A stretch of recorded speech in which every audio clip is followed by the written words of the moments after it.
Hi, I'm Galiana. This is my very first stand-up ever. Thank you. I think most people, when they look at me, they think librarian-ish, maybe a little adventuresome, maybe, dressed up a little bit. Probably what you don't think is phone sex operator. Most likely. That probably wasn't what you thought that I do professionally. However, you'd be wrong. I am. So there are two things in the way that you judged me that I need to take issue with. One is that librarians are freaky chicks and you should seriously know better if you think that no librarians are phone sex operators. So having been a phone sex operator now for 2.5 years, I talked to hundreds and hundreds of men in an impressive state of hormonal imbalance when I talk to them. And the advice that I have for all females everywhere who may at any point feel like they are unattractive is that there is, feel like no one is attracted to me. That is a giant lie. It is totally not true.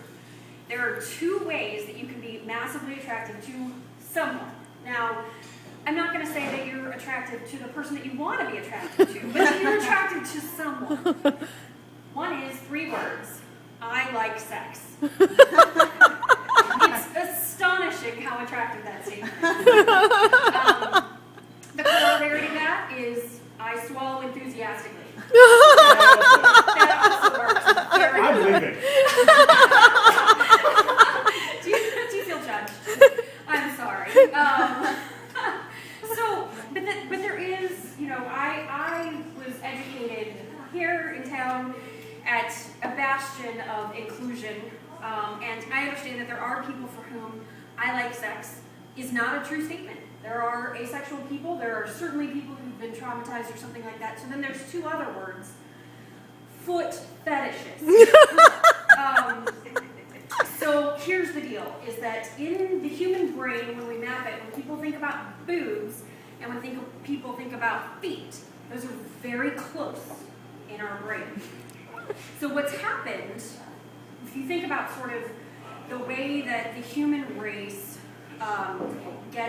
improves itself genetically, in just basic biodiversity kinds of things, is that every once in a while, in the gene pool, there's some dice rolled and thrown, and some new thing, the human race, someone in the human race, some poor, innocent, unique individual, finds something brand new that no one else has ever found erotic before. That person finds that erotic, and that's the way that the human race figures out if this is a helpful trait to help towards reproduction or a harmful trait to help towards reproduction. So the poor guy who calls phone sex operators asking women to sniff pepper and sneeze for him because he's genuinely turned on by the sound of a woman sneezing. That's not likely to make it into mainstream genetics.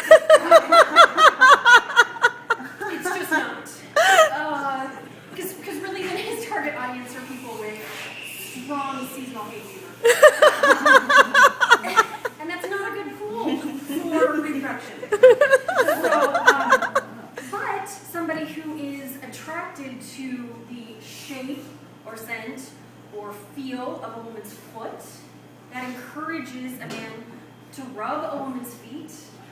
And let's face it, that's not altogether harmful for reproduction. No. No, it's not. So if you happen to be asexual, then what you can do is find a foot fetishist, and the least you can do is compromise to every once in a while, letting him give you foot rubs, letting him give you, pedicures, pamper you, and then every once in a while letting him rub one off on your feet. And as a compromise, it's a way to make a relationship. They're very sweet, dedicated guys, everything else you would want in life, except they're a little creepy during sandal season. They're fantastic potential mates. So that's my dating advice.